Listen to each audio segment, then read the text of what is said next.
Crystal chandeliers cast golden light across the ballroom floor. Rainbow fractals danced over masked faces as the orchestra played. Nathan Caldwell stood alone by the window, champagne untouched in his hand. He'd built empires. Crushed competitors. Signed billion-dollar deals. Yet tonight, hollow emptiness consumed him. The invitation had arrived 2 days ago on gilded paper. One night to change everything. Come and find the answer. No signature. No explanation. Maybe it was the emptiness following him home each night. Maybe it was the echo of his penthouse where his wife existed in another wing like a beautiful stranger. Across the room, a woman in red stood near the bar. Her golden feathered mask glittered under the lights. She held a glass of water like it might shatter. Emily Caldwell felt the weight of every eye that didn't see her. The red dress hugged her body, but inside she was disappearing. Her invitation had arrived at her design studio. Tonight, you will find what was lost. She'd laughed bitterly. What was lost? Her marriage. Her husband. Herself. Nathan was probably in his office right now, buried in spreadsheets, forgetting it was Valentine's Day. Forgetting she existed. This party is more crowded than I expected. The voice came from behind her. Low and careful. Emily turned. A man in a silver mask stood close enough for her to smell his cologne. Sandalwood and something darker. Yes, but sometimes being surrounded by people makes you feel even lonelier, don't you think? His gray eyes studied her through the mask. You sound like you've been through that. Hasn't everyone? Her voice cracked. Especially on a night like tonight when everyone around you seems happy and you're not. The orchestra shifted to a slower waltz. He extended his hand. Dance. She hesitated, then placed her hand in his. The moment he touched her waist, warmth flooded through her. They moved together with impossible ease, like bodies remembering something minds had forgotten. Have you ever felt like you've lost something important? She whispered. His grip tightened. Yes. I've succeeded in my career, but I wonder what I gave up to get it. I have a wife, but I'm not sure she still wants to be with me. I think I've let her down too many times. Emily's heart stopped. And why don't you try to hold on to her? I don't know where to start. I'm used to controlling everything. Work, money, time. But with her, I'm clumsy like a fool. I'm afraid it's too late.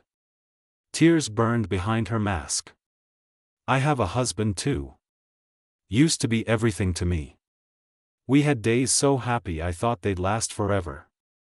But now I feel like I'm just a shadow in his life. I don't know if he even remembers who I am anymore. They danced closer. The chandeliers blurred. Time became elastic. At 11:55, the host's voice boomed. 5 minutes until we remove our masks. Prepare to reveal yourselves. Nathan and Emily stood face to face, breathless. I don't know who you are, Nathan said, his voice raw. But tonight, you've made me remember what it feels like to truly live. Not as a CEO. As myself. Emily smiled through tears. And you've made me feel like I still have worth, even if just for a moment. Thank you. The clock struck midnight. Chimes rang through the ballroom. Everyone removed their masks in unison. Applause erupted. Nathan pulled off his silver mask. Emily removed her golden feathers. They stared at each other. The world stopped. Emily. Nathan's voice broke. You're my wife. Her tears fell freely now. She nodded, unable to speak. He pulled her into his arms, crushing her against his chest. Emily, he whispered into her hair. Oh, God, Emily. Around them, the crowd cheered, but neither heard anything except their own racing hearts. Nathan. She sobbed against his jacket. It was you. All along. It was you. He pulled back, cupping her face with shaking hands. His gray eyes were wet. I'm so sorry. I'm so sorry for everything. I am too. She gripped his wrists. I thought I'd lost you forever. Never. His forehead pressed against hers. I'll never let you go again. I promise. Behind them, someone clinked a glass. Laughter rippled through the crowd. Nathan leaned down, his lips inches from Emily's. Then a woman's voice cut through the moment like shattered glass. Nathan Caldwell. What a touching scene. They turned. A woman in a black dress stood at the edge of the dance floor, her red lips curved in a knife-sharp smile. Her mask dangled from her fingers. Nathan's face went white. Vivian. Emily felt ice flood her veins. Who is she? Vivian's smile widened. Oh, sweetheart, you don't know. She tilted her head. I'm his business partner. And so much more. The ballroom seemed to tilt. That's not true. Nathan said quickly, his hands still on Emily's shoulders. Emily, she's lying. Am I? Vivian pulled out her phone, holding it up. On the screen was a photo. Nathan and Vivian at a restaurant, his hand on hers across the table. The date stamp read 3 weeks ago. Emily stepped back. Nathan, that was a business dinner. His voice rose with desperation. Emily, please, you have to believe me. But Emily's eyes were already distant. Already closing off. I should have known, she whispered. I should have known this was too perfect. She turned and ran toward the exit. Emily, wait. Nathan lunged after her, but Vivian caught his arm. Let her go, Vivian purred. We have business to discuss. Or did you forget about our deal? Nathan ripped his arm away. There is no deal. There never was. He ran after Emily, but when he burst into the cold London night, she was already gone. Only her golden mask remained on the pavement, glittering under the streetlights like abandoned hope. Emily's heels clicked against wet pavement as she ran. Rain had started, cold and bitter, washing away the fairy tale. Her lungs burned. Her vision blurred with tears and smeared makeup. She'd been so stupid. So desperate for connection that she'd fallen for a stranger who turned out to be her own husband. Only to discover he'd been lying all along. The photo burned in her mind. His hand on Vivian's. Intimately across the table. She flagged down a taxi, gasping her address to the driver. At home, their penthouse felt like a mausoleum. Emily peeled off her dress and stood under scalding water, trying to wash away the night. But the warmth of Nathan's hands on her waist lingered like a ghost. She'd felt alive for the first time in months. And it had been a lie. Wrapped in a robe, she poured wine and stood at the window overlooking London's glittering skyline. Her phone buzzed constantly. Nathan's name flashing. She ignored every call. Then came a knock at the door. Emily, please. Nathan's voice carried through the wood, raw and desperate. Please let me in. Let me explain. She pressed her back against the wall, eyes closed. I know you're there. I know you're listening. His voice cracked. That photo, it wasn't what it looked like. Vivian has been trying to sabotage me for months. She wants Caldwell Enterprises. She's been manipulating situations, twisting things to look like we're involved. But I swear on everything I have, there is nothing between us. Emily's hands trembled around her wine glass. Tonight, Nathan continued, his voice softer now, breaking. Tonight, when I held you on that dance floor, I felt something I haven't felt in years. I felt whole. And when I realized it was you, that the woman who made me feel alive again was my own wife, I knew how badly I'd failed you. How much I'd lost while chasing things that don't matter. Silence stretched between the door. I love you, Emily. I never stopped. I just forgot how to show it. And now I'm terrified I've lost you forever. Emily wiped her eyes. Her heart warred with her mind. She opened the door. Nathan stood there, hair soaked from rain, his tuxedo jacket gone, shirt rumpled. He looked destroyed. Come in, she whispered. Relief flooded his face. He stepped inside, maintaining distance like she might bolt. Show me your phone, Emily said. Nathan handed it over without hesitation. She scrolled through messages, call logs, emails. Business discussions with Vivian. Yes. But nothing romantic. Nothing inappropriate. In fact, several messages from Nathan explicitly establishing professional boundaries. She's been pursuing you, Emily said slowly. 4 months. I kept refusing. She got more aggressive. Tonight was her final play. I think she knew we'd both be there. How did she know? Nathan's jaw tightened. She sent the invitations. I found the proof in her emails after you ran. She orchestrated everything. Emily sank onto the couch. But why? If she can destroy my marriage, she thinks I'll be vulnerable. Easier to manipulate. She's been trying to force me into selling my shares. He knelt in front of her. Emily, I need you to know something. After you left tonight, I made a decision. She looked at him, waiting. I'm stepping down as CEO. Emily's eyes widened. What? Caldwell Enterprises was supposed to be something I built for us. For our future. But it became a prison. It stole my time, my focus, my marriage. His hands found hers. You're more important than any company. If I have to choose between my empire and my wife, I choose you. Every time. Nathan, you can't just walk away from everything you've built. Watch me.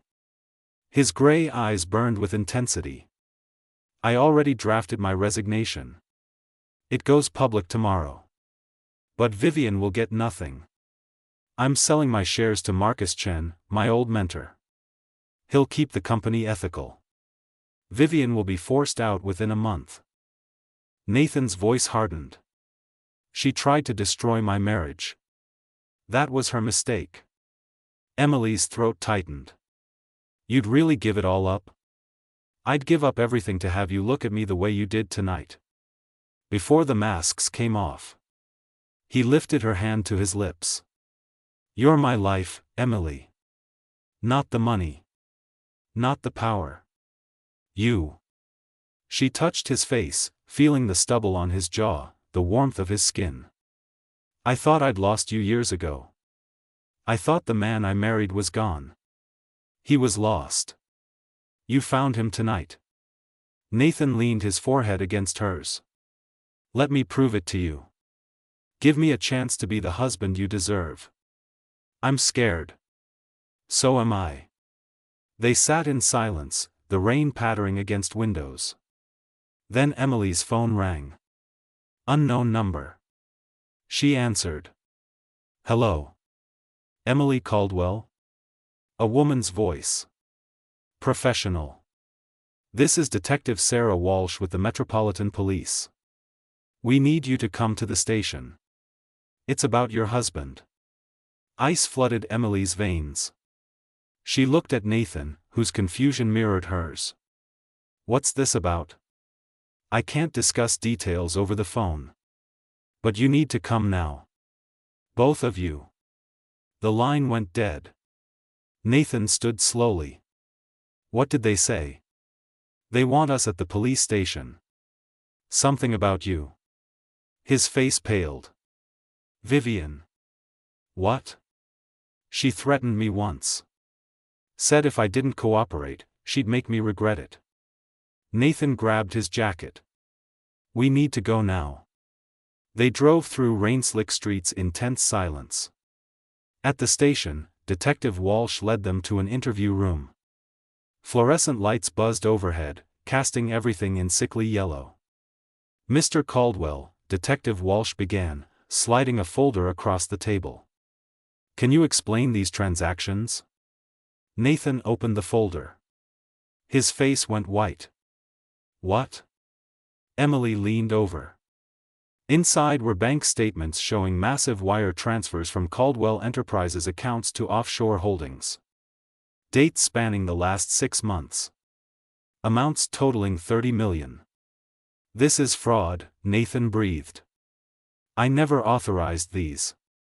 These transactions all have your digital signature. Then someone forged it." Nathan's voice rose. "I didn't do this." Detective Walsh's expression remained neutral. "We have evidence suggesting otherwise. Including testimony from a business associate who claims you confided in her about moving assets." "Vivian," Emily whispered. The detective nodded. "Miss Vivian Hartwell has provided extensive documentation and testimony." Nathan slammed his hand on the table. "She's framing me. She had access to my accounts as CFO. She could have created these transactions. Forged my signatures. That's a serious accusation. She's the one who should be under investigation." Detective Walsh stood. "We'll be looking into all parties involved. But as of now, Mr. Caldwell, you're our primary suspect. Don't leave London. We'll be in touch." Outside, rain fell harder. Emily and Nathan sat in the car, shell-shocked. "She's destroying everything," Nathan said, staring at his hands. "My company. My reputation. She knew exactly how to tear it all down." Emily's mind raced. "We need proof," she said suddenly. "Real proof that she did this." Nathan looked at her. "How?" Emily's eyes hardened with determination. "I'm going to get it myself." "Emily, no." Nathan grabbed her arm. "You don't know what she's capable of." "Then tell me." Nathan's jaw clenched. 6 months ago, a junior analyst discovered irregularities in our accounts. He came to me privately. 2 days later, he was found in his apartment. Overdose. The police ruled it accidental. Emily's blood ran cold. "You think Vivian killed him?" "I think she's dangerous. And I won't let you near her." Emily pulled her arm free. "She's already won then. You'll go to prison for fraud you didn't commit. Everything you built will be hers. And I'll lose you all over again. Better that than losing you permanently." "No." Emily's voice was steel. "I've spent years being invisible. Being nothing. Tonight, you reminded me who I used to be. Someone strong. Someone who fights." She cupped his face. "Let me fight for us." Nathan's eyes glistened. "How?" "Vivian doesn't know I exist." "Not really. She thinks I'm just the neglected wife. Easy to dismiss." Emily's mind worked rapidly. "I can get close to her. Gain her trust. Find the evidence. It's too risky. It's our only option." 2 days later, Emily stood outside Vivian's luxury apartment building, her heart hammering. She'd called that morning, introduced herself as Nathan's wife. Said she wanted to meet the woman who'd exposed her husband's crimes. Said she was grateful someone had the courage to stop him. Vivian had laughed. "Come over for coffee. I'd love to chat." Now Emily stood in Vivian's pristine apartment. White marble. Floor-to-ceiling windows. Cold perfection. "I have to say," Vivian purred, pouring coffee. "I'm surprised you reached out." "Why?" Emily accepted the cup. "You did me a favor. I've been trapped in that marriage for years." Vivian's eyes gleamed with interest. "Really?" "Nathan was never there. Always working. Always chasing the next deal. Emily let bitterness color her voice. It wasn't hard. The feelings were real, even if the context was false. I was just an accessory. Something pretty to display at events. Men like Nathan see women as objects, Vivian said, sitting across from her. Tools to be used. You understand? Oh, I do. Vivian smiled. I've worked with him for 3 years. I know exactly what kind of man he is. Emily leaned forward. Can I ask you something? How did you discover the fraud? I've been watching him for months. Tracking his movements, his transactions. Vivian's smile turned predatory. When you pay attention, people reveal their secrets. And the police believed you? I made sure they would. Documentation. Testimony. Evidence. Vivian sipped her coffee. By the time I was done, Nathan Caldwell looked guilty beyond doubt. Emily's pulse raced.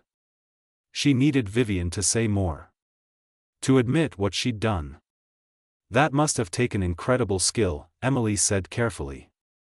Creating that kind of evidence. Vivian's eyes flickered. Then she laughed. Oh, Emily. You're smarter than you look. Emily's blood froze. Vivian stood, walking to the window. Did you really think I wouldn't see through this? The neglected wife suddenly interested in meeting me?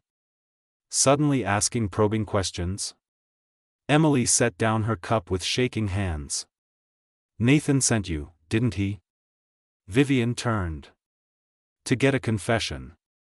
To find proof. I don't know what you're talking about. Please. Vivian's voice dripped contempt. You're wearing a wire, aren't you? Emily's hand instinctively went to her collar. Where the tiny recording device was hidden. Vivian laughed. I thought so. She crossed the room in 3 strides, grabbing Emily's arm. Did Nathan tell you about Thomas? The analyst who got too curious? Emily tried to pull away, but Vivian's grip was iron. He didn't overdose, Emily. I made sure he couldn't talk. Vivian's face was inches from hers. And I'll do the same to anyone who threatens what's mine. The apartment door burst open. Nathan charged in, followed by Detective Walsh and 2 officers. Get away from her, Nathan roared. Vivian released Emily, stepping back with raised hands.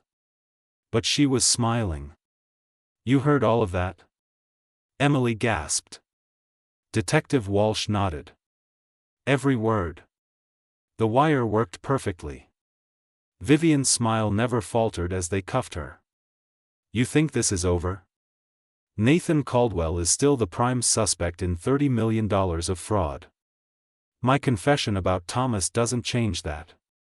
Actually, Detective Walsh said, while you were busy with Mrs. Caldwell, our forensics team was executing a warrant on your office. We found the software you used to forge digital signatures. The accounts where you transferred the money. Everything. Vivian's smile finally cracked. You used me as bait, Emily whispered, looking at Nathan. No. Nathan pulled her close. You used yourself. You were so brave. So brilliant. I just made sure you weren't alone. As the police led Vivian away, she turned back one last time. You won this round, Nathan. But you've made enemies. Powerful ones. This isn't over. The door slammed shut. Emily collapsed against Nathan, adrenaline draining from her body. It's over, Nathan murmured into her hair. It's finally over. But as they stood there holding each other, neither saw the figure watching from across the street. A man in a dark suit. Phone pressed to his ear. Vivian's been arrested, he said quietly. Initiate Phase 2. 3 weeks later, life had started to feel normal again. Nathan had stepped down as CEO, just as he'd promised. Marcus Chen had taken over Caldwell Enterprises. Nathan consulted part-time but spent his evenings at home. With Emily. They cooked dinner together. Talked for hours. Made love like they were discovering each other for the first time. The masked ball had given them a second chance. The ordeal with Vivian had forged them into something stronger. Emily sat in her design studio, sketching new concepts for a hotel project, when her phone rang. Unknown number. Hello? Emily Caldwell. We need to talk. A man's voice. Smooth. Dangerous. Who is this? A friend of Vivian's. And someone who's very interested in your husband's former company. Emily's hand tightened on the phone. Vivian's in prison. Yes. Which is unfortunate. But business continues. The voice hardened. Nathan Caldwell took something that didn't belong to him. We want it back. I don't know what you're talking about. Then let me be clear. Your husband discovered certain financial arrangements during his time as CEO. Arrangements involving offshore accounts. Political figures. People who prefer to remain invisible. Emily's blood ran cold. Nathan was smart enough to download evidence before he resigned. Insurance, I suppose. But that evidence needs to disappear. And if it doesn't? Then accidents happen. To husbands. To wives. To anyone in the way. The line went dead. Emily sat frozen.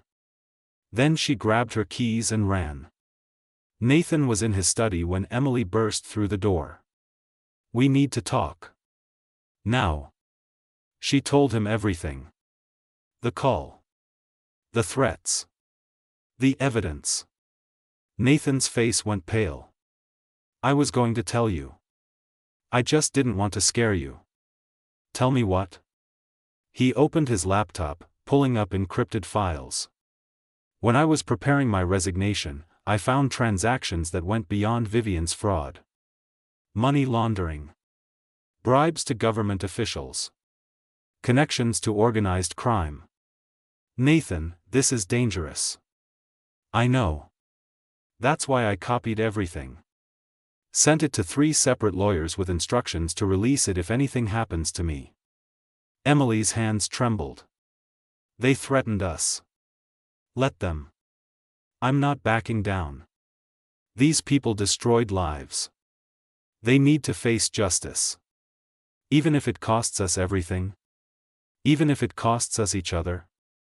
Nathan stood, taking her hands. Emily, for years I chose power over you. Money over us. I won't make that mistake again. But I also won't let fear make me betray everything I believe in. So what do? We go to the authorities. We turn over the evidence. And we face whatever comes next. Together. Emily looked at the man she'd married. The man she'd lost. The man she'd found again behind a silver mask. Together, she whispered. The next morning, they met with Detective Walsh and federal prosecutors. Handed over every file. Every piece of evidence. Within 48 hours, arrests began. Politicians. Corporate executives. Money launderers. The news called it the biggest financial scandal in a decade. Nathan and Emily were placed in protective custody. Given new identities. Relocated to a small coastal town where nobody knew their names. They rented a cottage overlooking the sea. Nathan started a small consulting business. Emily opened a design studio. They were no longer rich. No longer powerful. No longer living in a London penthouse. But they had something more valuable. Each other. 6 months later, Emily stood on the beach, watching the sunset paint the sky in shades of gold and crimson. Nathan came up behind her, wrapping his arms around her waist. Do you ever regret it? She asked. Everything you gave up? Not for a second. He kissed her temple. I spent years chasing an empire and lost the only thing that mattered. Now I wake up every morning next to you. I hear you laugh. I watch you create beautiful things. That's worth more than any amount of money. Emily turned in his arms. You know what's funny? That Valentine's Day ball was supposed to help us find what we'd lost. But we didn't lose each other.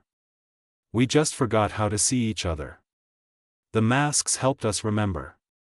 No. Emily smiled. The masks helped us be honest. We told strangers things we couldn't tell our spouse. Because strangers can't hurt us.